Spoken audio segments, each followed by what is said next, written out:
He was just an old farmer in patched clothes, clutching a small envelope of savings barely enough to buy a saddle, let alone a horse. Yet, when Henry Walker raised his trembling hand at the grand auction, the crowd erupted in cruel laughter. What none of them knew was that this humiliation would ignite a chain of events, revealing a hidden truth, a long-buried promise, and a moment that would silence every mocking voice forever. The late afternoon sun dipped low over the endless fields of Montana, painting the sky with strokes of gold and crimson. At the edge of those rolling plains stood a weathered wooden cabin, its paint long peeled by the wind, its windows cloudy with age. Inside lived Henry Walker, a man whose body had grown thin from years of labor and whose hair had turned as gray as the ashes in the cold hearth. His hands, rough and scarred, still carried the strength of someone who had known nothing but work and sacrifice. Henry rose with the dawn and rested only when the stars appeared, tending to his small patch of land. His fields were nothing like the vast ranches that sprawled across Montana, where wealthy cattlemen raised hundreds of horses and cattle. His was a modest life, a few rows of vegetables, a handful of chickens, and a barn so fragile it creaked in every gust of wind. He survived, but just barely. For many in town, Henry was invisible, an old man living at the edge of nowhere, a relic of a harder time. Yet beneath that worn-out frame beat a heart that carried a promise, one made decades ago, under the wide-open sky. Henry remembered the voice of Samuel Hayes, the man who had found him as an orphan boy and given him shelter. Samuel had taught him about the soil, the wind, the ways of horses, and the silent language between man and beast. One evening, as they leaned against the fence watching Samuel's old chestnut stallion graze, Samuel had said, "One day, Henry, you'll have a horse of your own, and when you do, you'll understand it's not just an animal, it's a part of your soul," Henry had promised. He swore that no matter how long it took, he would keep that vow. But life had a cruel way of stealing dreams. Samuel passed away, and Henry was left with nothing but that memory. Years later, when he built a life with his beloved wife Mary, the promise still lingered. Mary knew about it too. She would smile gently when Henry's eyes followed a rider passing through the valley, and she would whisper, "One day, Henry, one day you'll ride too." But Mary was gone now, taken too soon by illness. Henry had sold everything he could to pay the doctors, even the little heirlooms she cherished. The house felt colder without her laughter, the evenings lonelier without her sitting by the fire. Still, her final words clung to his heart. "Don't let that dream die, Henry. Samuel believed in you, and so do I." That was why, on this very morning, Henry had woken with a sense of urgency. Today was the annual horse auction in town. Every summer, breeders, ranchers, and wealthy families gathered in the county fairgrounds to buy and sell their finest stock. Horses of every color and breed would be paraded before crowds, fetching prices that could buy an entire farm. Henry knew his pocket held only a few $100s money he had saved for years, denying himself every comfort, but it was all he had. He cleaned his only white shirt, the fabric thin and patched at the elbows, and pressed it carefully. He polished his worn leather boots until they looked almost respectable. Then, with trembling hands, he slipped the envelope of money into his coat pocket. His heart beat with a mixture of fear and hope. He was no fool. He knew he could never compete with the wealthy ranchers. But sometimes, fate offered second chances, and Henry believed that maybe, just maybe, there might be one horse overlooked, one soul waiting for him. As he stepped out of the cabin, the crisp Montana air filled his lungs. The prairie stretched endlessly, golden under the sinking Sunday. For a moment, he closed his eyes and pictured Mary standing at the porch, her soft smile urging him forward. He imagined Samuel, strong and patient, tipping his hat in approval. Those visions carried him down the dirt road, toward the town that would soon gather under the auctioneer's call. Henry walked slowly, each step heavy but determined. The dust clung to his boots, and his shoulders slumped under the weight of years. Yet his spirit, fragile as it seemed, burned with the stubborn flame of a man who refused to let go of his word. He whispered under his breath, as if to Samuel and Mary both, "I'll do it today. I don't know how, but I will." By the time he reached the fairgrounds, lanterns were already being lit. He could hear the laughter of wealthy men, the jingling of spurs, the rustle of silk dresses as ranchers' wives paraded in jewels brighter than the evening star. Horses neighed in their stalls, their sleek coats shimmering under the last light. Henry paused at the entrance, his heart pounding in his chest. The contrast was painful. He stood in his patched shirt, his sunburned face lined with hardship, while around him were polished boots, tailored jackets, and wide-brimmed hats that gleamed with silver bands. No one spared him more than a passing glance, yet Henry felt every pair of eyes like a weight pressing him down. Still, he stepped forward. He had not come to fit in. He had come to fulfill a promise, one that had survived 50 years of poverty, loss, and heartbreak. And though the odds were cruelly stacked against him, Henry knew this was his only chance. He clenched the envelope tighter, the crinkle of paper sharp in his palm, and whispered once more, "For Samuel, for Mary, for me." Then, with quiet dignity, he walked through the gates, into the world that would soon test not just his will but the very soul of his dream. The county fairgrounds were alive with noise and color, a place transformed each year into a carnival of wealth and ambition. Strings of lanterns swung above the wooden pens, their yellow light flickering over polished saddles and shining coats of horses. The scent of hay mixed with roasted corn and dust, creating an air that was both festive and tense. For many, this was more than just a market. It was a stage where reputations were built and power displayed. Henry Walker walked slowly along the edge of the crowd, his eyes darting to the horses tethered in their stalls. Sleek black thoroughbreds stamped their hooves, their muscles rippling like shadows in motion. Golden palominos tossed their heads, manes gleaming in the lamplight. Even the foals, barely steady on their legs, had pedigrees that would soon fetch sums beyond Henry's imagination. The people milling about seemed as dazzling as the animals. Women wore long dresses stitched from satin, their laughter ringing like bells as they adjusted diamond brooches. Men with polished boots and silver-banded hats slapped each other's backs, their voices booming as they bragged about cattle herds and land holdings. Henry's patched shirt and faded boots set him apart instantly. He could feel the curious stares of strangers, some amused, some dismissive, as if wondering why an old man with sun-worn skin had wandered into a place reserved for prosperity. At the center of it all stood the auction block, a raised wooden platform where each horse would be paraded under the scrutiny of buyers. The auctioneer, a broad-shouldered man with a booming voice, rehearsed his chant with rhythmic speed.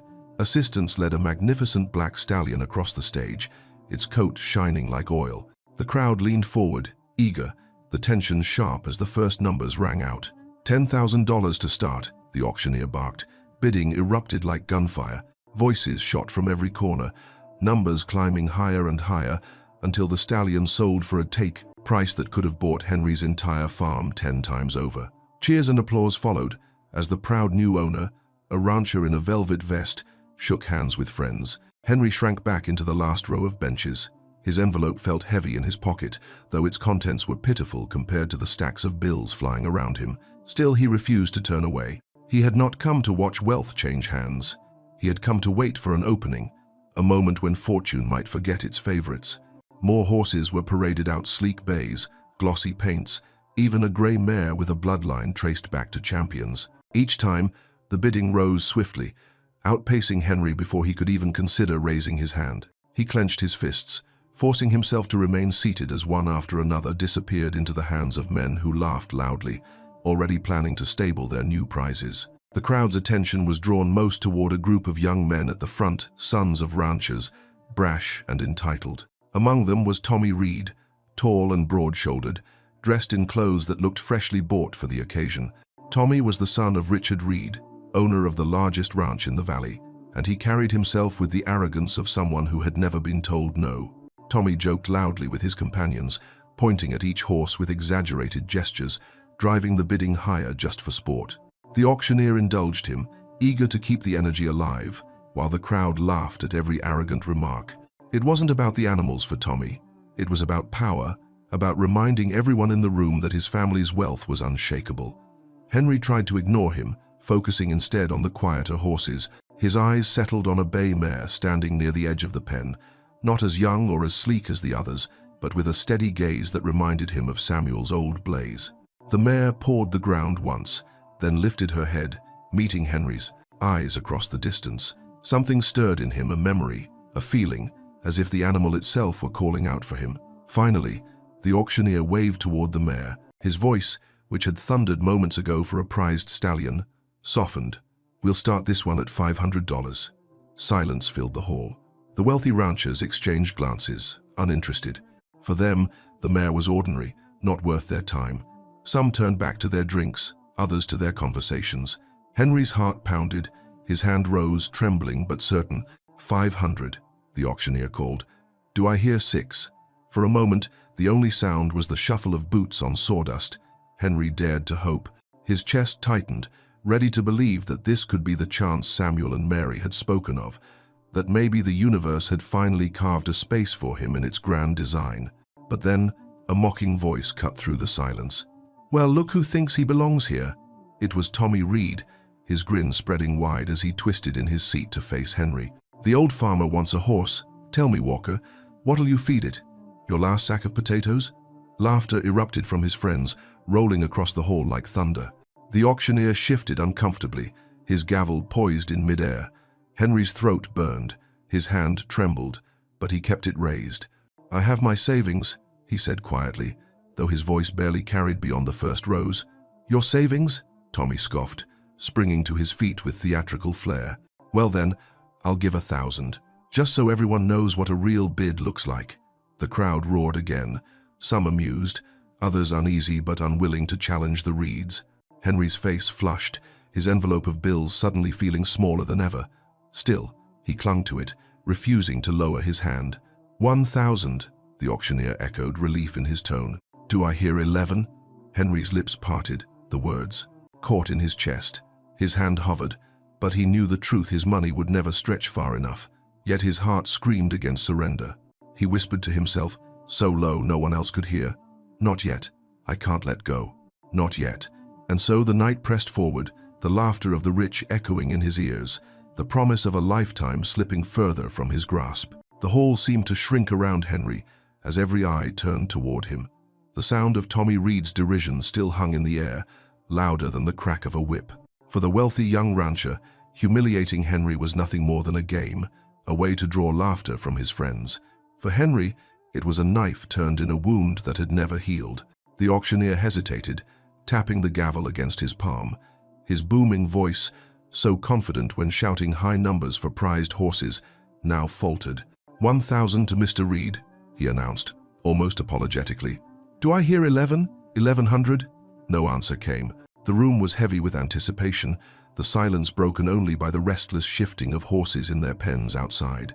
Henry could feel the weight of his envelope in his pocket, the crinkle of thin paper against his chest. He thought of Mary's soft voice urging him not to give up, of Samuel's steady gaze the day he made his promise. Slowly, painfully, Henry lifted his hand higher. 1,100, he whispered, his voice raw but firm. For a heartbeat, there was silence, stunned silence. Then Tommy's grin widened like a wolf scenting prey. Did everyone hear that? He crowed. The old man's willing to spend his life savings on a nag. His companions burst into laughter, slapping their knees, their voices carrying over the crowd. Some people shifted uneasily, but no one spoke up. 2,000, Tommy declared with a flourish, bowing as though he were an actor on stage. Gasps echoed from a few in the crowd. The mare wasn't worth that, much not in pedigree, not in training. But for Tommy, the money meant nothing. What mattered was crushing Henry in front of everyone, proving once more that poverty had no place among the rich. Henry's heart dropped, his hand trembled, still raised, as his mind raced. 2,000. It was impossible. He had only a fraction of that, saved over years of denying himself everything. His throat tightened, and the words he longed to say refused to come. 2,000 to Mr. Reed, the auctioneer said, relief flooding his tone. Going once, going twice, Henry tried. His lips parted, but no sound came. His eyes stung as the mare looked at him, her calm gaze steady as if she knew the battle he was losing. He wanted to cry out, to fight, but the walls of wealth and laughter around him were too high. Sold, the gavel came down, sharp and final. Applause filled the air, mixed with cruel laughter. Tommy turned in his seat, sweeping off his hat in a mocking bow toward Henry. Don't worry, Walker. I don't even want the horse. I just wanted everyone to know this isn't your kind of place. The hall erupted once more, some laughing with Tommy, others smiling nervously, unwilling to cross him. For Henry, the sound was deafening. Each laugh seemed to press him lower into his seat, each mocking glance another weight on his shoulders. He stood slowly, his knees stiff, his head bowed. The envelope in his pocket felt like nothing now, scraps of paper against the tide of wealth that had drowned him. As he turned toward the doors, the crowd parted just enough to let him through. He could feel their eyes on him, the sting of pity worse than the sting of ridicule. Outside, the night air hit him like a wave. The fairground lights glittered behind him, the echoes of laughter chasing him across the gravel.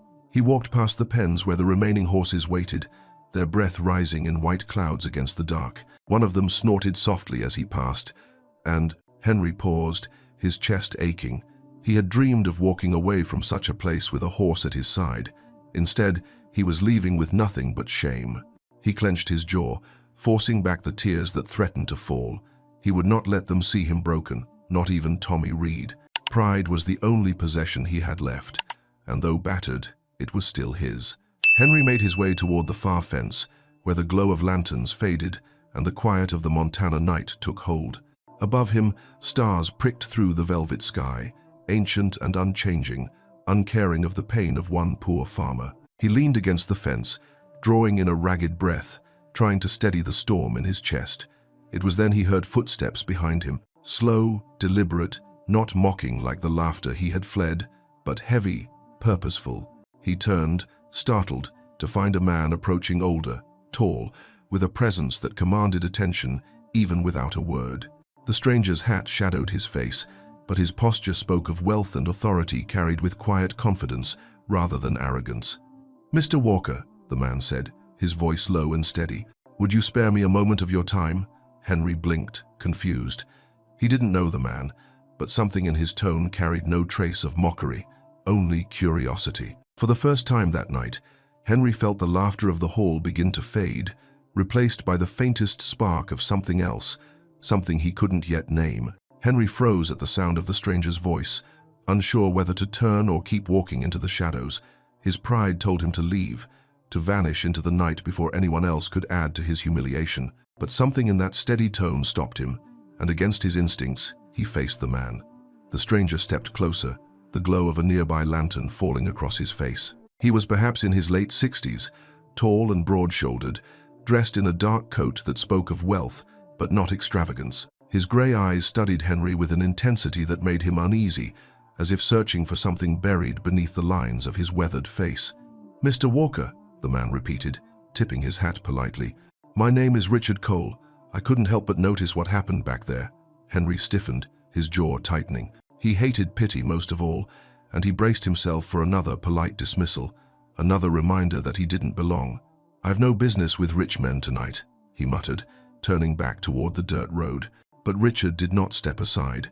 Instead, he placed a hand on the fence rail, blocking Henry's path with quiet authority. "I'm not here to mock you," he said gently. "In fact, I admire the courage it took to stand in there, knowing the odds against you." Henry looked up sharply, surprise flickering across his features. It had been years since anyone had spoken to him with such respect. He searched Richard's eyes for insincerity but found none. "I don't need admiration," Henry said finally. His voice was low, almost weary. "What I needed was that horse, and I lost it." Richard's gaze softened. "Perhaps, but sometimes what we think we've lost is only the beginning of something else." Henry frowned at the riddle-like words, unwilling to be comforted. The sting of defeat was too fresh. The laughter of Tommy Reed and his friends still rang in his ears, echoing louder than the auctioneer's gavel. He could still see the mare's steady eyes, could still feel the moment hope slipped from his grasp. His chest tightened. 50 years of waiting, of carrying Samuel's promise like a lantern through the dark, and it had ended with ridicule. He thought of Mary, of her last request, and shame stabbed at him. He had failed her too. "I saved for years," Henry whispered, his voice cracking. "I went without food, without firewood some winters. I buried my wife with nothing left but this envelope, and still, I kept it, for tonight. And what did it buy me?" Laughter. The words tore from him like a confession, raw and bitter. He sank onto the fence rail, his shoulders slumping. The weight of his years, his losses, pressed down on him until it was hard to breathe. Richard stood silently, his expression unreadable. The fairground noise carried faintly on the wind, another horse being led across the stage, more numbers shouted, another round of applause. Life continued inside, indifferent to the broken man outside. At last Richard spoke, his voice firm but quiet. You haven't failed, Mr. Walker. Not yet. Henry shook his head. You didn't hear them. You didn't see their faces. I was a fool to believe I belonged in that hall.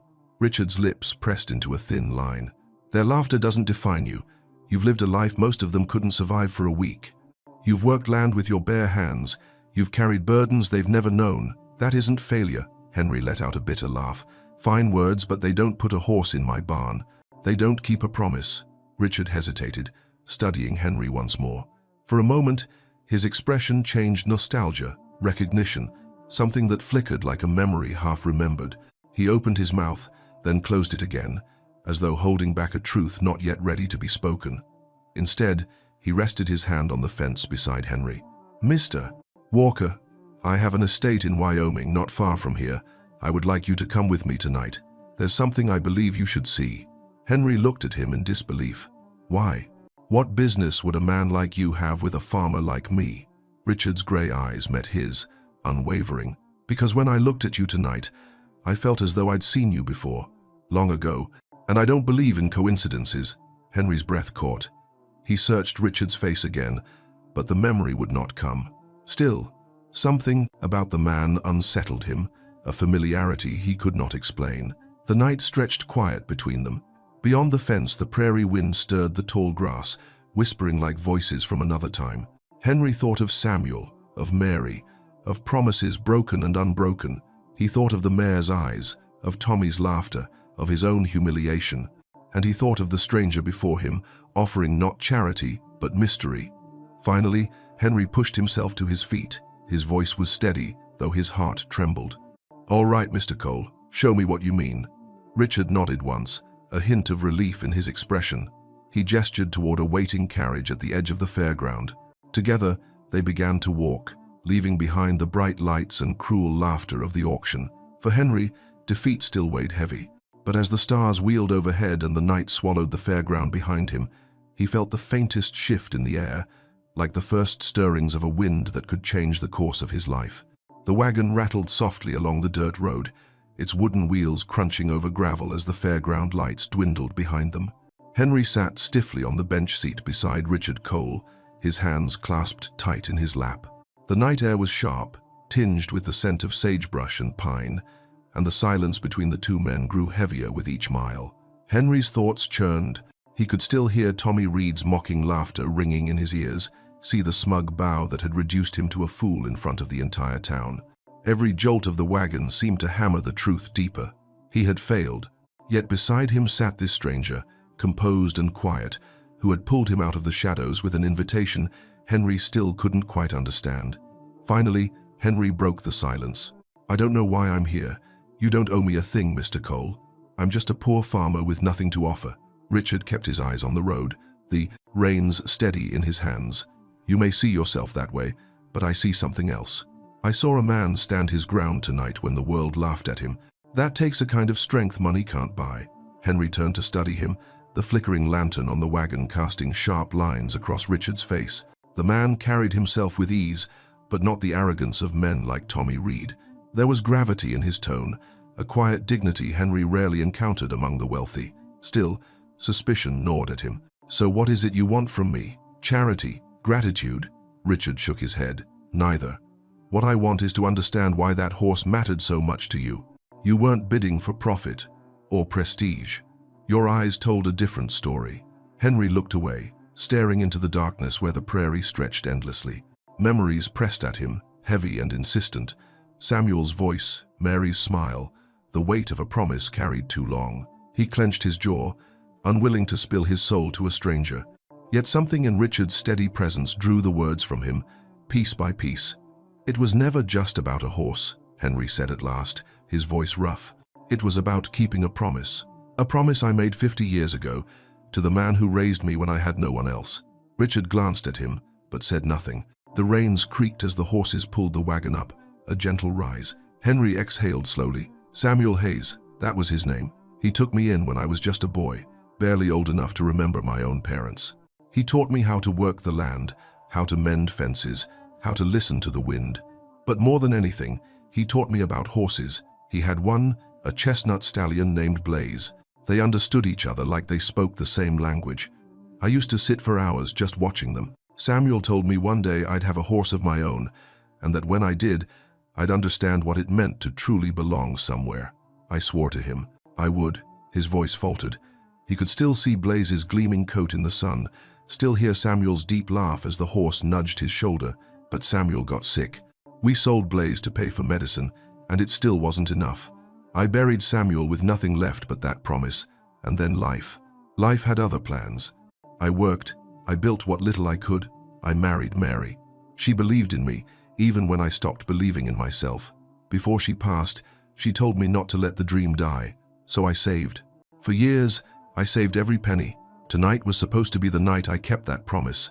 The words caught in his throat. He turned his face away, ashamed of the tears burning his eyes. Instead, I was made a fool. For a long moment, only the creak of the wagon filled the silence. Then Richard spoke, his voice low and steady. I knew Samuel Hayes. Henry's head snapped around, disbelief etched across his features. You, what did you say? Richard's gaze stayed fixed on the dark road ahead. I knew him. Years ago. I visited his farm one summer when I was a boy. My uncle, Samuel Hayes. He paused, his hands tightening on the reins, and I remember seeing a child there, a thin boy with wild hair, following Blaze across the pasture like the horse was his whole world. Henry's breath hitched. A chill swept through him, not from the night air but from recognition.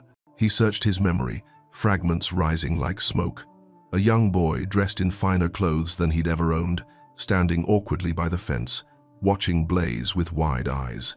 His voice was a whisper. That was you? Richard nodded once. His expression was unreadable, but his eyes glimmered with something that looked very much like old sorrow. I never forgot that summer, and when I saw you tonight, I thought perhaps fate had brought us together again. Henry sat frozen, his mind reeling. For 50 years he had carried Samuel's memory alone, convinced the world had forgotten. Yet here was proof that someone else remembered too, someone tied to Samuel by blood, someone who had glimpsed that same farm, that same horse, that same promise. The wagon rolled on, the prairie opening before them under a sky full of stars. Henry's defeat still clung to him, but now it was tangled with something else. Confusion, wonder, the faint stirring of hope. He finally found his voice. Why me, Mr. Cole? Why now? Richard's eyes softened, though his tone remained firm.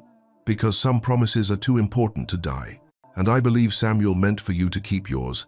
That's why I asked you to come. There's something I want you to see, something I think Samuel would have wanted you to see. Henry said nothing more.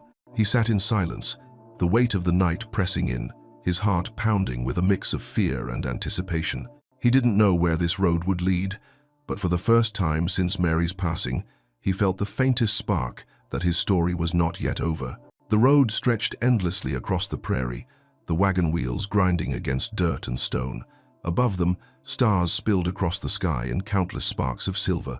Henry sat in silence, his mind swirling with the stranger's revelation. Richard Cole was not simply a wealthy rancher passing by, he was blood of Samuel Hayes, the man who had shaped Henry's childhood and given meaning to his life. The coincidence was too sharp, too uncanny. It felt as though the past had reached out and placed its hand firmly on his shoulder. For miles, Henry said nothing, lost in the collision of memory and disbelief. He remembered Samuel's voice, the warm timbre that had carried lessons of patience and strength. He remembered Blaze's steady gait, the way the horse had seemed to sense his every thought.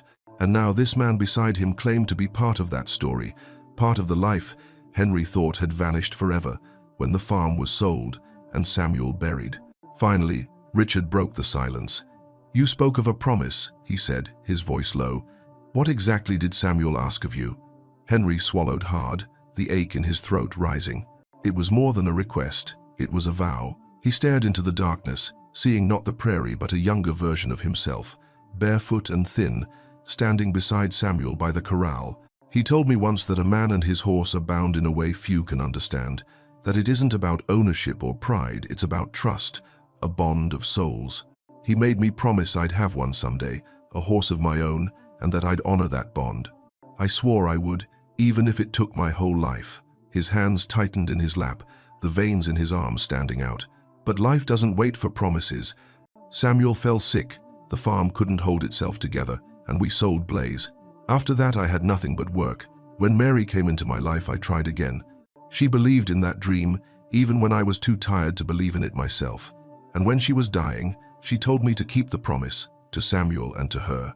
That's why I came tonight. That's why I faced their laughter, because it wasn't just about me, it was about them too. The words hung heavy in the night, thick with grief and devotion. Richard guided the reins with a steady hand, his jaw set in thought. Samuel spoke the same way to me, he said after a moment. I was only a boy then, visiting for the summer. My father hated that farm. He thought it was small, beneath our family's name. But my mother insisted I spend time with her brother. Samuel used to tell me things I didn't understand back then. He said the earth had a language, that animals carried truths men were too proud to hear. I thought he was just a farmer's dreamer. Now I see he was giving us both something greater. Henry turned sharply, his eyes searching Richard's face. You mean he said those words to you too? Richard nodded, a faint smile touching his lips. Almost the same. He told me once that if I ever forgot how to listen, I'd never truly understand the world around me. I didn't understand it then, but hearing your story now, I think I finally do. Henry's chest ached, not with pain but with the weight of recognition. Samuel's voice was alive between them, echoing across decades, binding two men who had walked very different paths. The wagon slowed as they reached a ridge. Richard drew the horses to a stop and gestured toward the horizon. Look, Henry followed his gaze. From the crest of the hill, he could see the valley stretched wide below, bathed in silver light. In the distance, faint lanterns glimmered around what must have been Richard's ranch. But what drew Henry's breath were the shapes moving across the open pasture horses, dozens of them, their silhouettes graceful against the night. Some trotted, others grazed, their manes flowing like ribbons in the wind. The sound of their hooves carried faintly, like a drumbeat of the earth itself. His eyes burned with tears he refused to shed. It's been so long, he whispered, since I've seen a herd like that, since I've felt close to them. Richard studied him quietly. Then tonight, you'll feel it again. You'll remember what Samuel taught you, because I believe he meant for this moment to come. Henry shook his head, struggling between hope and despair. I can't. I had my chance. I tried and I failed. You saw it. You didn't fail, Richard said firmly. You stood your ground. You raised your hand when no one else would. That's what Samuel admired most, courage. And I see it in you still. The words struck Henry with unexpected force. For years he had carried only the weight of loss. Samuel gone, Mary gone, Blaze gone. To hear another speak of him with admiration, to hear Samuel's name wrapped in reverence once more, it stirred something long dormant. For the first time that night, Henry's voice steadied. Do you really think Samuel would be proud of me? After all these years of waiting, of stumbling, of falling short? Richard turned toward him, his grey eyes catching the starlight. I don't think, I know. The wagon jolted forward again, rolling down the slope toward the ranch lights below. Henry sat back, his heart racing, his mind torn between disbelief and the faintest flicker of faith. The promise he thought buried with Samuel and Mary now breathed again, fragile but alive. As the valley opened before them and the silhouettes of horses moved like shadows across the grass, Henry realized this journey was no longer about what he had lost. It was about what he might still become. The road into Richard Cole's ranch wound between rows of cottonwoods that whispered in the night breeze. Lanterns flickered from the porches of bunkhouses, where ranch hands settled after a long day, their voices carrying faintly through the stillness. Henry sat in silence on the wagon bench, staring at the glow of the main house ahead. His heart ached with memories he had kept buried for too long, and with Richard's questions still echoing in his ears, he found himself dragged backward into the corridors of his past. Mary's face rose before him, bright, laughing, framed by strands of auburn hair that glowed in the sunlight. He could see her as clearly as the day they met, in the town's small market, when she had haggled with him over the price of tomatoes. He had been a clumsy, tongue-tied man then, his life filled with dirt and sweat and little else. But when her eyes met his, warm and unafraid, something had shifted inside him. They married within months, building a life not with riches but with devotion. Their home was no palace, but Mary filled it with warmth. She sewed curtains from scraps of fabric, planted flowers along the path, and filled the evenings with her voice, sometimes singing, sometimes reading aloud, from the few books they owned. Henry, who had once known only work and silence, discovered what it meant to laugh, to dream, to share burdens without shame. Yet their greatest dream eluded them. Mary longed for children, but after years of disappointment, the truth became undeniable. She would never bear a child. Henry remembered the nights he found her crying quietly, believing herself broken. He would hold her, whispering that she was enough, more than enough, that they could still build something beautiful together. And they did. They turned their meager plot into a small haven, rows of vegetables thriving beside bright marigolds, apple trees arching toward the sky. For a time, it seemed enough. They made a life out of resilience, out of love. But love, no matter how strong, could not keep sickness at bay. Henry's chest tightened as he remembered the first signs. Mary's fatigue, the pallor in her cheeks, the cough that refused to leave. At first they dismissed it as exhaustion, the wear of hard work and long days. But as months passed, her strength ebbed, and the truth grew impossible to deny. Doctors came and went, their words heavy and clinical. Henry sold tools, furniture, even his father's watch, to pay for medicine that offered only fleeting relief. Through it all, Mary's spirit remained unbroken.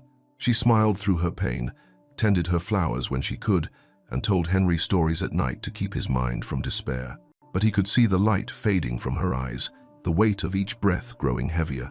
He sat by her bedside, his hands rough and clumsy as he tried to cool her fevered brow, his heart breaking with every hour. On one of those nights, when the moonlight fell through the window and painted her face in silver, she had taken his hand and pressed it weakly to her chest. "Henry," she whispered, her voice fragile as a breeze, "you can't let the dream die with me." He tried to hush her, to tell her to rest, but she squeezed his hand with surprising strength. "You promised Samuel, remember? And you promised me. Don't let poverty or grief steal that from you. Someday, you must ride.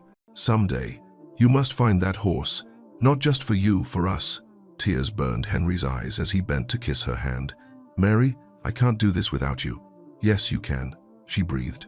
"Because I'll still be there. Every time the wind touches your face, every time the earth shakes beneath hooves, I'll be there.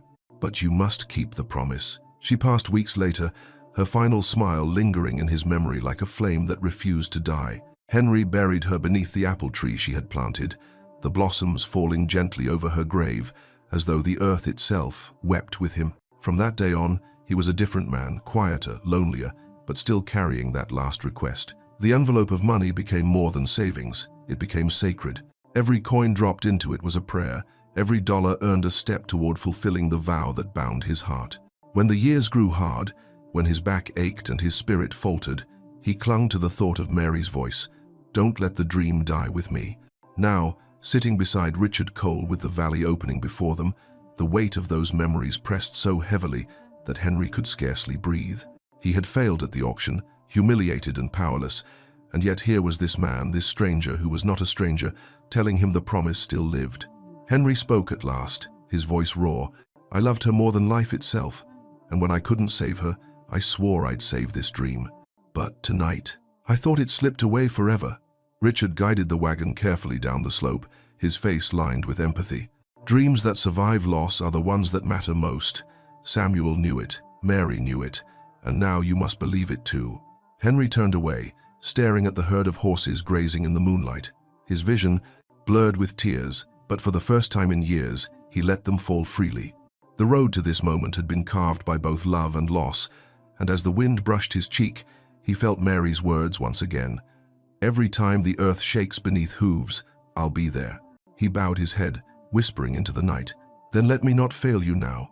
The wagon creaked as it descended into the valley, the ranch lights ahead glowing like a constellation anchored to the earth. The air had cooled, sharp with the scent of sage and the distant musk of horses. Henry sat with his shoulders slumped, exhausted by the weight of everything he had just confessed. His voice still trembled from speaking Mary's name aloud, as though the wound of her absence had been torn open anew. Beside him, Richard Cole remained quiet. He held the reins steady, his eyes fixed on the winding path. The silence stretched between them, heavy and deliberate.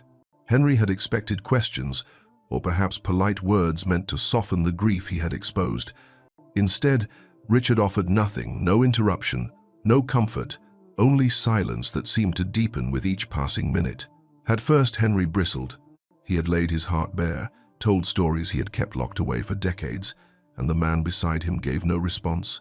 The silence stung more than mockery might have. But as the horses pulled them farther into the valley, Henry began to realize there was something different about Richard's quiet. It was not indifference. It was the silence of a man listening, weighing, carrying his own burden of thought. The wagon rolled past a long wooden fence, behind which several horses stirred, their silhouettes dark against the moonlit grass. Their gentle movements, the occasional snort or stamp of hooves, filled the night with a rhythm older than words.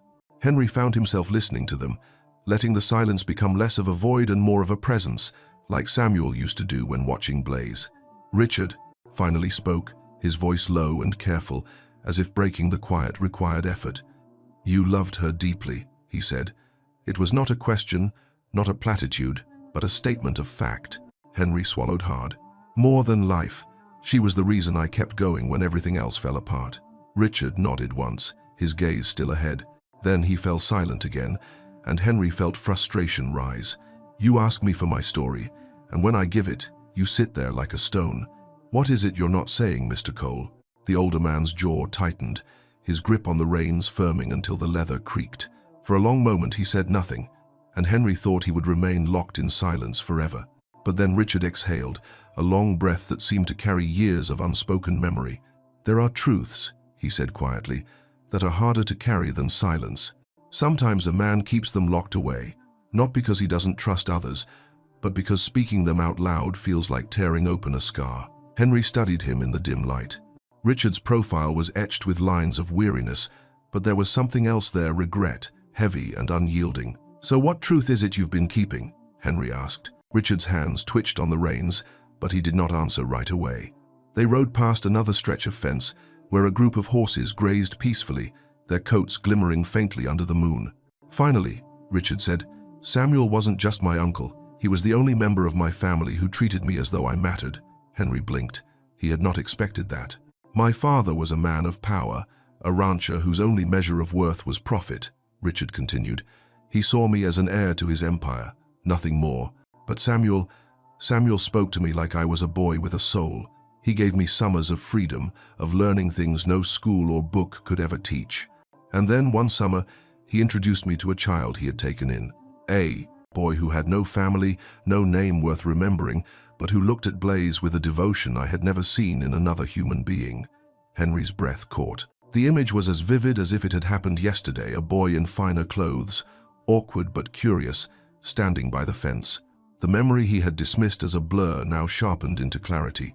"That was you," Richard said, finally turning to meet Henry's eyes. "I remember you, though you were small and thin. You followed Blaze everywhere, and Samuel looked at you with pride in his eyes. He once told me you would grow into a man stronger than either of us could imagine. He believed in you." Henry's throat closed. He gripped the edge of the wagon seat, his hands trembling.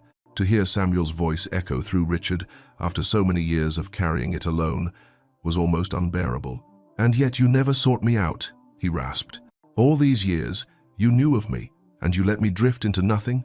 Richard flinched at the words, his silence now heavier than ever. When he spoke again, his voice was thick with guilt. "I was young. My father sent me away to Europe for business. By the time I returned, Samuel was gone, and the farm had been sold. I searched for news, but you had vanished. I told myself I had tried, but the truth is, I didn't try hard enough." The wagon slowed as they approached the ranch house, a sprawling structure built of stone and timber, glowing with lamplight. Yet Henry barely saw it. His chest ached with anger, sorrow, and a flicker of something else, recognition perhaps, that this man had carried his own failures as heavily as Henry carried his. For a long moment, neither spoke. The only sound was the steady rhythm of hooves, the sigh of the wind through the trees, and the faint creak of leather. At last, Henry whispered, almost to himself, "So all these years, Samuel's words lived in both of us, and yet neither of us kept the promise." Richard's face tightened, but he did not argue. He guided the horses to a stop in front of the ranch. Then, without looking at Henry, he said softly, "Maybe it isn't too late for either of us." The silence that followed was no longer empty. It was charged, filled with the weight of what had been lost and the fragile hope of what might still be found. The lamps of Richard Cole's ranch cast long golden beams across the yard, illuminating corrals, stables, and the quiet movement of ranch hands finishing their nightly duties. The wagon creaked to a halt near the main house, and Henry climbed down stiffly, his legs aching from the long ride and his heart even heavier from the revelations of the night. Richard stepped down beside him, his boots crunching on the gravel. For a moment he seemed lost in thought, staring at the horses shifting restlessly in the pastures beyond. Henry stood in silence, waiting, the cool Montana air chilling his skin through the thin fabric of his shirt. He wanted answers, but he also feared them, for he sensed that whatever truth Richard carried would change everything he thought he knew about his life. "Come with me," Richard said at last. He led Henry away from the main house, down a lantern-lit path that curved past the barns, and into a smaller clearing where the night felt darker, more intimate. They stopped at a weathered wooden bench beneath an old cottonwood tree. Richard gestured for Henry to sit. For a while neither spoke. The only sounds were the chirr of crickets and the distant call of a coyote. Finally, Richard turned, his grey eyes fixed on Henry's face. "There's something you must know," he said, his voice heavy.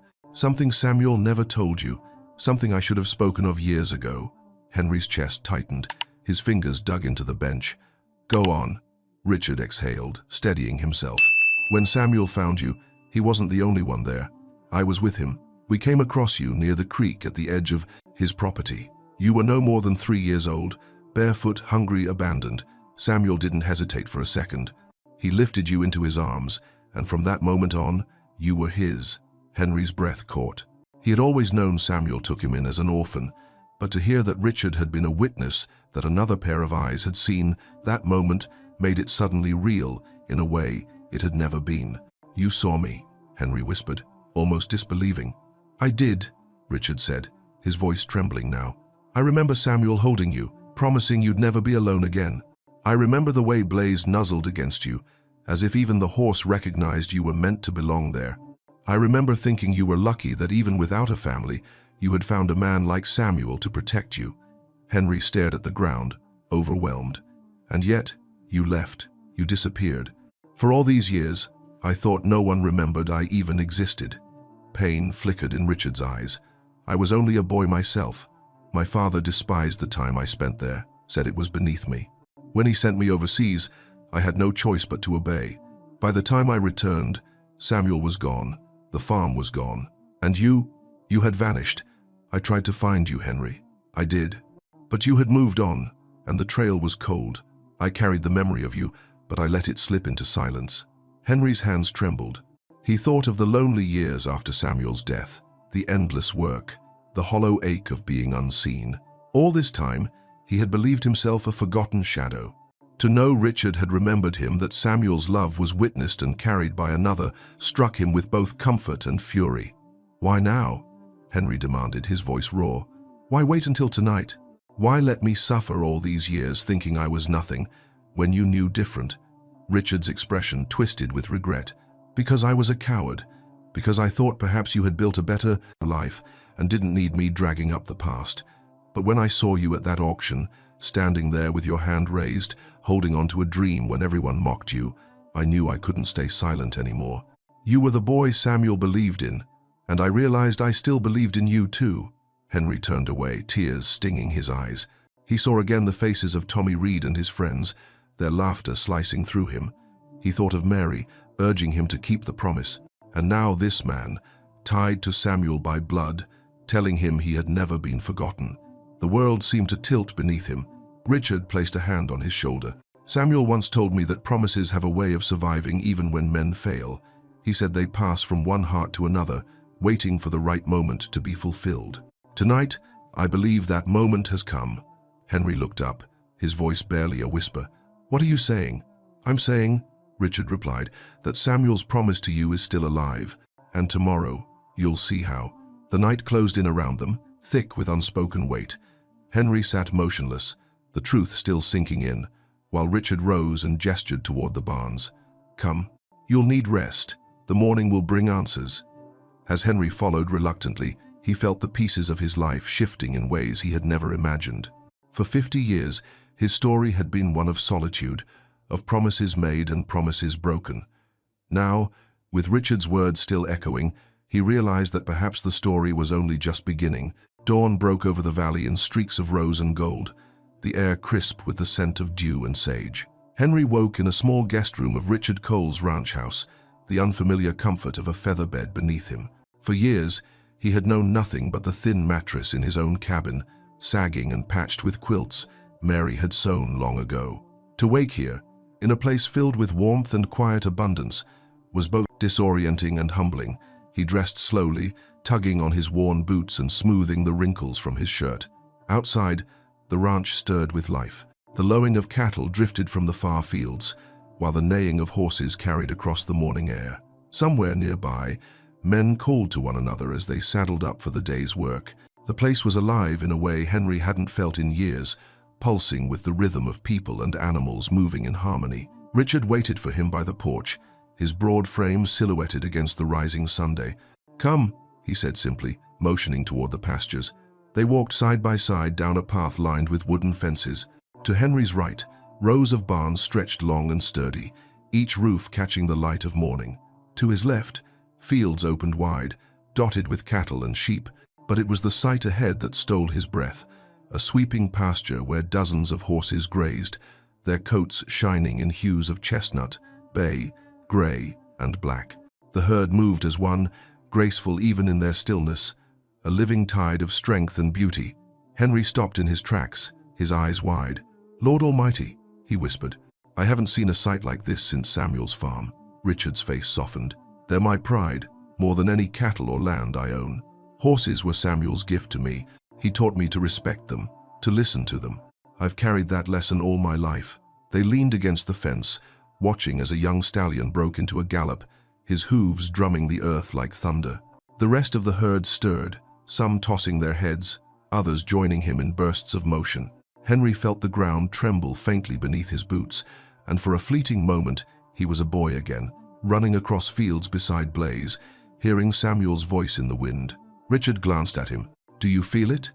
Henry nodded, his throat too tight to answer. They continued down the path, and Richard spoke again, his tone deliberate. "I built this ranch because I wanted a place that echoed Samuel's spirit, not in wealth or grandeur, but in the way he lived close to the land, close to the animals.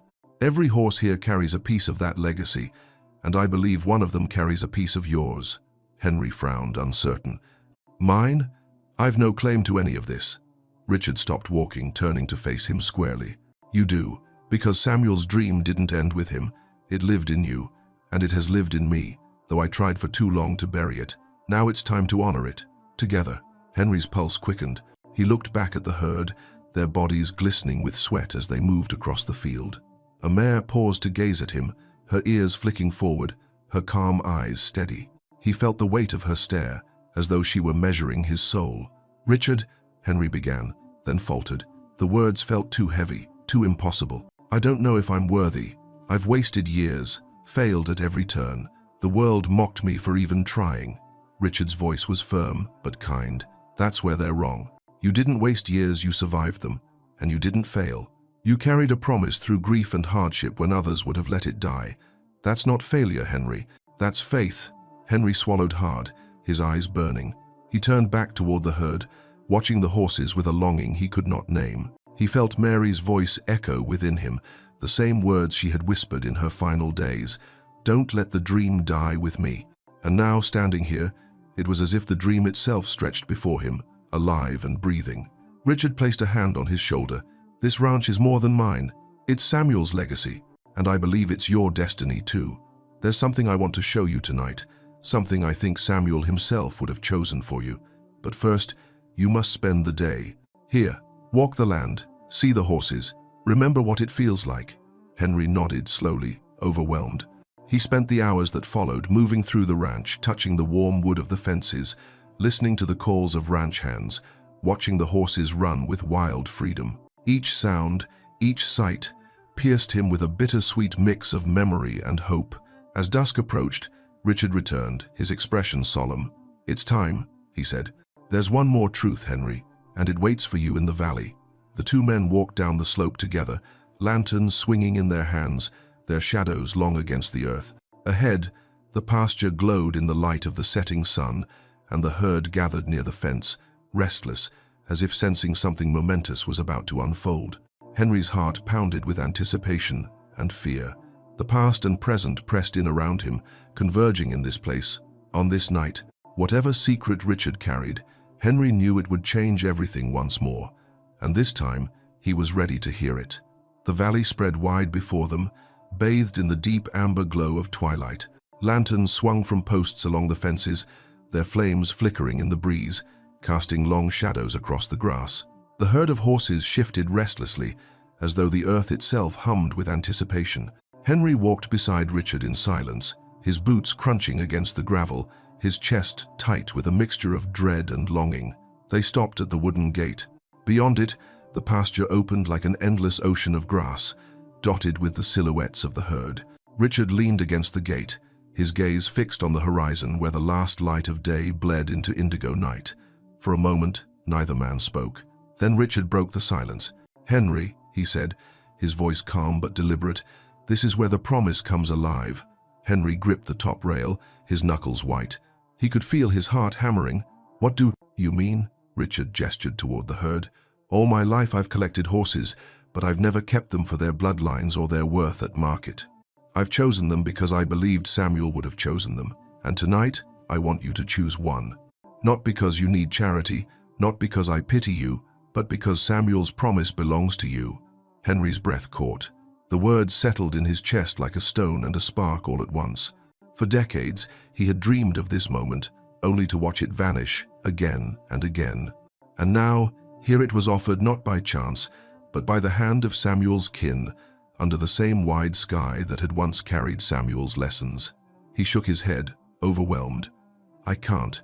It's too much." "You don't know what you're asking." Richard placed a steady hand on his shoulder. "Yes, I do. I know exactly what I'm asking. I'm asking you to believe that your life has not been wasted, that Samuel's faith in you was never misplaced, that Mary's words to you were not in vain. I'm asking you to honor them." Henry's knees felt weak. His throat ached as he whispered, "But what if I'm not strong enough anymore? What if I fail again?" Richard's grip tightened. "Then you fail trying, and that is worth more than surrender." The gate creaked as Richard pushed it open. The herd lifted their heads, ears twitching, eyes glowing in the lantern light. For a long moment, Henry stood frozen at the threshold, the weight of half a century pressing down on him. Every humiliation, every loss, every empty night alone, they all crowded in at once. But then he remembered Mary's voice, fragile yet unwavering, "Don't let the dream die with me." He remembered Samuel's steady gaze, "One day, you'll have a horse of your own." The words pulsed through him, a heartbeat louder than his fear. Slowly, Henry stepped into the pasture. The grass whispered beneath his boots, and the air felt charged, alive. The herd shifted around him, some backing away, others watching curiously. He moved carefully, his breath shallow, as if afraid to disturb the sacred silence. One by one, the horses revealed themselves, sleek bays, proud blacks, dappled grays. Each was magnificent, yet none stirred his soul. Then, from the edge of the herd, a chestnut mare stepped forward. Her coat gleamed like fire under the rising moon, her eyes wide and unflinching. She walked toward him with a calm certainty, as though she had been waiting for this moment as long as he had. Henry's chest tightened. He extended a trembling hand, his breath catching when the mare lowered her head and pressed her muzzle gently into his palm. Her warmth seeped into him, steady and grounding, dissolving the weight of his years in a single heartbeat. "She's chosen you," Richard said softly behind him. Henry's vision blurred, the world tilted, and for a moment he felt the presence of Samuel standing tall beside him, Blaze grazing in the distance, and Mary smiling through the silver veil of the stars. Tears slipped down his weathered cheeks, falling onto the mare's mane as he whispered, "Blaze, Mary, I kept the promise." The mare snorted softly, her breath warm against his hand, and Henry let out a choked laugh that was half sob, half joy. He leaned against her, his heart swelling with something he thought he had lost forever, belonging. Behind him, Richard's voice carried steady in the quiet night. "This is your defining moment, Henry. The moment Samuel saw in you all those years ago. The moment Mary believed in until her last breath. Take it, live it, ride it." Henry closed his eyes, pressing his forehead against the mare's neck. For the first time in half a century, he felt whole. The night had deepened by the time Henry stepped back through the gate, the chestnut mare following close behind him like a shadow of fire and grace. The lanterns flickered against her coat, turning her every movement into molten copper. Richard watched from the fence line, his expression unreadable but his eyes bright with something between pride and sorrow. Henry's legs trembled, his whole body felt heavy with exhaustion, yet his spirit soared with a strength he hadn't known in years. The mare's breath puffed against his shoulder, as though reassuring him, grounding him in the moment. He ran a hand down her sleek neck, feeling the rhythm of her life thrumming through her veins. For the first time in decades, he felt he wasn't walking alone. Richard approached slowly, his boots crunching in the gravel. "Her name is Hope," he said softly. "I chose it long before tonight, though I didn't know why. Now I see it was meant for you."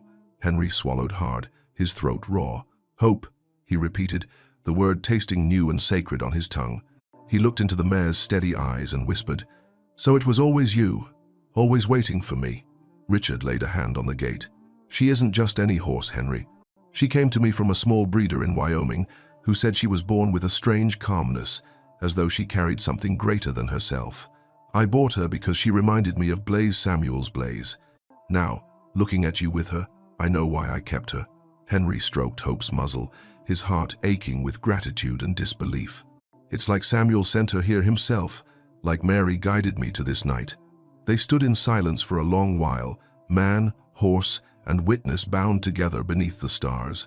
The ranch had quieted, the bunkhouse lamps were dim, the voices of the ranch hands gone. Only the sounds of the crickets and the soft shifting of the herd in the pasture remained. Richard finally broke the silence. "You know what this means, don't you?" Henry turned, his voice hoarse. "That I finally kept my promise." "That and more," Richard said firmly. "This isn't just about fulfilling a vow. It's about remembering who you are. You are not a man broken by poverty or mocked into silence. You are the boy Samuel believed in, the husband Mary loved, the farmer who carried faith through a lifetime of hardship. And now, with this horse, you are whole again." Henry's vision blurred. He pressed his forehead to Hope's neck, inhaling the earthy scent of her coat. His tears wet her mane, but she did not flinch. Instead, she stood still, a steady presence, as though she knew her role was not to move but to anchor him. He whispered, "I thought I was too late. I thought the world had passed me by. But you're proof that faith never dies." Hope nudged him gently, and Henry let out a shaky laugh. "You understand, don't you? You know who I am." Richard stepped closer. "Tomorrow we'll ride. You'll feel the wind on your face again. You'll hear the thunder of hooves beneath you. And you'll know beyond doubt that the promise is alive." Henry nodded, his chest swelling with anticipation.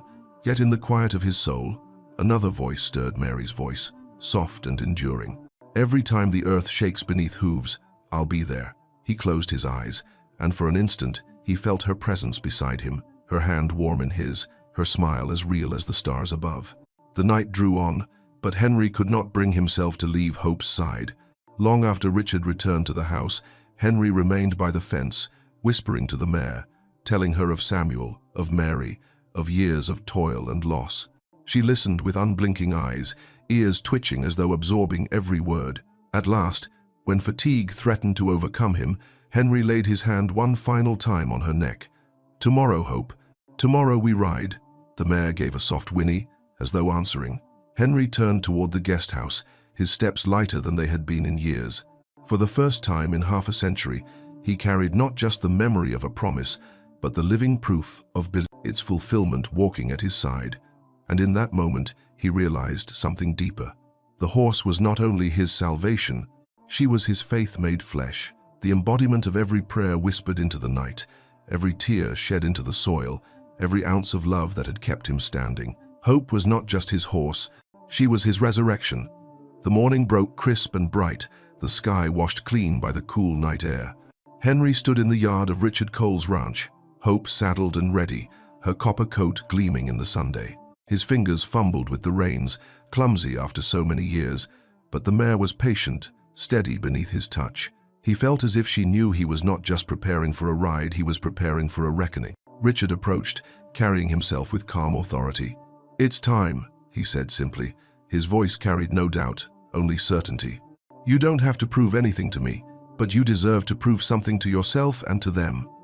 Henry nodded, his heart hammered against his ribs. He hadn't ridden since Blaze, since boyhood days when Samuel had lifted him onto a saddle and told him the earth would always welcome a man who rode with honesty. Today he would ride not as a boy clinging to hope, but as an old man reclaiming it. Mounting hope was like stepping into another life. The leather creaked beneath him, the smell of horse and saddle filling his lungs.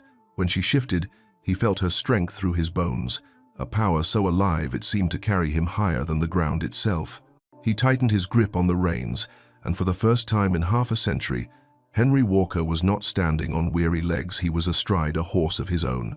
They set out toward town, Richard driving a carriage behind him.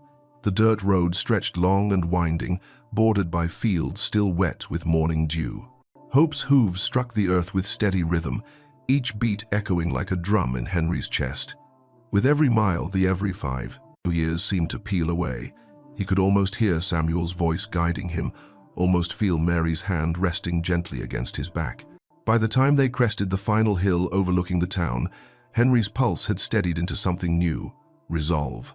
Below, the familiar streets stirred with the bustle of another day, shopkeepers sweeping their stoops, children chasing one another through the dust, townsfolk gathering in the square. But as Henry rode down the main street, the ordinary morning froze into silence. Heads turned, conversations faltered. Every eye fixed on the sight of the poor farmer who had been humiliated only nights ago, now riding a magnificent chestnut mare with her head high and stride proud. Hope's coat blazed in the sunlight, her every movement commanding attention. Henry sat taller in the saddle than he had stood in years. His patched shirt and weathered hat no longer made him look small. They framed him as a man unshaken, a man who carried something the wealthy had never possessed: dignity. At the corner cafe, a group of men fell silent mid-laughter. Among them was Tommy Reed, his swagger gone, his mouth parting in disbelief. The same young man who had mocked Henry into silence now sat frozen, unable to find a word. His companions shifted uncomfortably, unsure whether to laugh again or bow their heads. Henry guided Hope forward, the mare's hooves striking firm against the cobblestones. He didn't look down at Tommy, didn't offer a word. His silence was louder than any insult could have been. The people lining the street seemed to feel it too, respect rippling through the crowd, a quiet acknowledgement that something greater than wealth had ridden into town. Children pointed, their voices breaking the stillness. "Look at the horse, look at him ride." One little boy clutched his mother's hand, eyes wide with awe. Henry reined Hope to a gentle halt, leaning slightly in the saddle. He tipped his hat to the boy, his voice carrying clear but kind. "Son, remember this, no dream is too small, and no promise is ever too old." The boy's face lit up, and his mother's eyes softened with tears. Around them, murmurs swelled, the weight of Henry's words settling into the hearts of those who had once overlooked him. Richard's carriage rolled up beside him, the older man sitting tall behind the reins. He looked at Henry, pride unmistakable in his gaze. For a moment, the two men, bound by Samuel, by memory, by the same unbroken promise, shared a silence richer than any applause. Henry urged Hope forward once more, the mare moving with grace through the town. He felt the eyes on him, but they no longer burned with mockery or pity. They burned with recognition. He was no longer the broken man who had left the auction in shame. He was Henry Walker, a man who had carried faith through the fire of loss and come out whole. As he and Hope reached the far edge of town, the wind picked up, rustling the trees. Henry lifted his face into it, closing his eyes for a brief moment. He could hear Mary's laughter, faint but certain, mingling with the rhythm of Hope's stride. For the first time in decades, the world felt right, and though he rode away in silence, the town behind him buzzed with whispers that would not soon fade. The town had returned to its rhythm, yet the image of Henry Walker riding through on the chestnut mare lingered like a tale too powerful to fade. By evening, whispers of what had happened spread from the cafe to the blacksmith's shop, from the church steps to the schoolhouse yard. Men who had once dismissed Henry's stubbornness now spoke in low tones of his quiet dignity, and women who had pitied his loneliness found themselves moved by his perseverance. But it was the children who carried the story most eagerly, their voices ringing with awe. "Did you see him? Did you see the old man on the beautiful horse?" Henry meanwhile rode Hope along the edges of the town until he reached the small park where families often gathered in the evenings. The autumn air was cool, scented with pine and chimney smoke. He dismounted carefully, his knees stiff but his movements steady, and led Hope to the fence line where a cluster of children had gathered, wide-eyed and restless with excitement. A little boy, the same one who had pointed earlier in the day, stepped forward timidly, his hands clutched at his mother's skirt. But his gaze never left Hope. "Mister," he said, his voice trembling with both nerves and wonder, "she's the most beautiful horse I've ever seen." Henry bent slightly, his eyes crinkling with a smile. "She is, isn't she? Her name's Hope."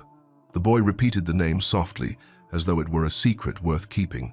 Henry reached into his pocket and pulled out a small apple he had saved, offering it to the child. "Here, let her take it from your hand."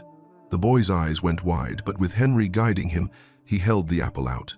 Hope lowered her head gently, her warm breath tickling his fingers before her soft lips plucked the fruit away. The boy gasped and looked up at Henry with sheer joy lighting his face. Henry rested a hand on the boy's shoulder. His voice carried enough for the others to hear, yet it was spoken with tenderness. "Remember this, son. No dream is too small, and no promise is ever too old. If you hold on, no matter how long it takes, someday it will find you." The words sank deep, rippling through the group of children. One girl whispered to another, repeating them as though they were sacred. The mothers watched with quiet smiles, while the fathers who stood nearby lowered their hats in respect. For all the years Henry had been ignored or ridiculed, tonight his voice carried weight. It was no longer just the voice of a poor farmer. It was the voice of a man who had endured and triumphed, and in doing so, had become a symbol of something larger than himself. Richard Cole, who had followed on foot, observed the scene from a distance. His expression softened as he watched Henry kneel to speak with the children, his calloused hands gentle, his words deliberate and kind.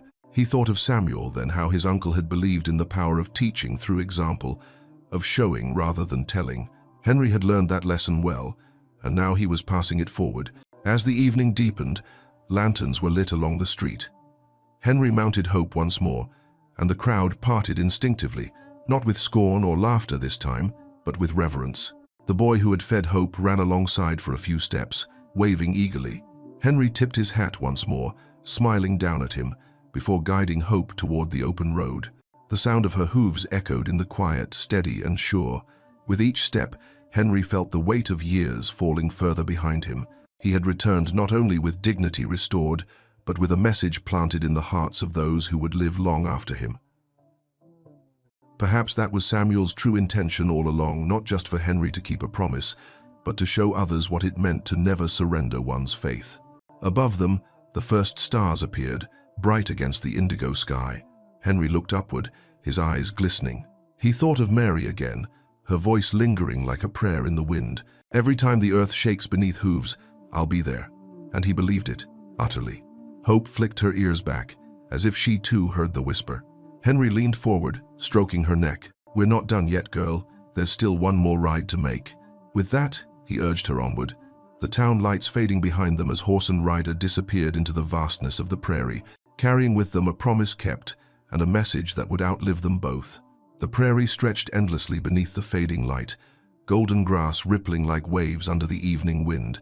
Henry rode at an easy pace, Hope's stride, steady and powerful beneath him. The sun dipped lower, painting the horizon in shades of crimson and violet, while the first stars began to prick the sky. Every hoofbeat was a reminder. He was no longer the man who had walked away from the auction in shame. He was riding home not to a place, but to himself.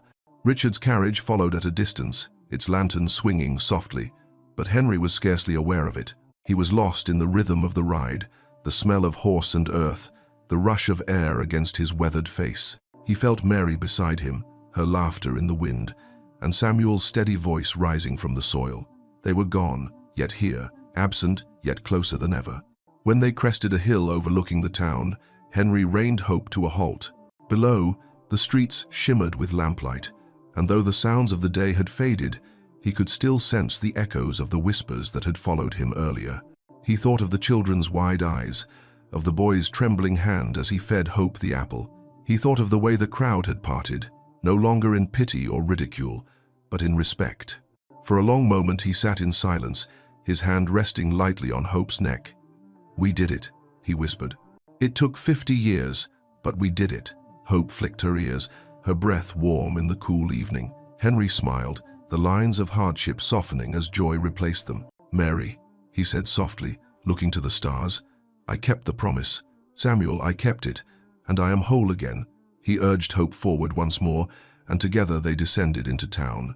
The streets were quieter now, but a few townsfolk lingered on porches, and when they saw him ride past, they tipped their hats or gave small nods of acknowledgement.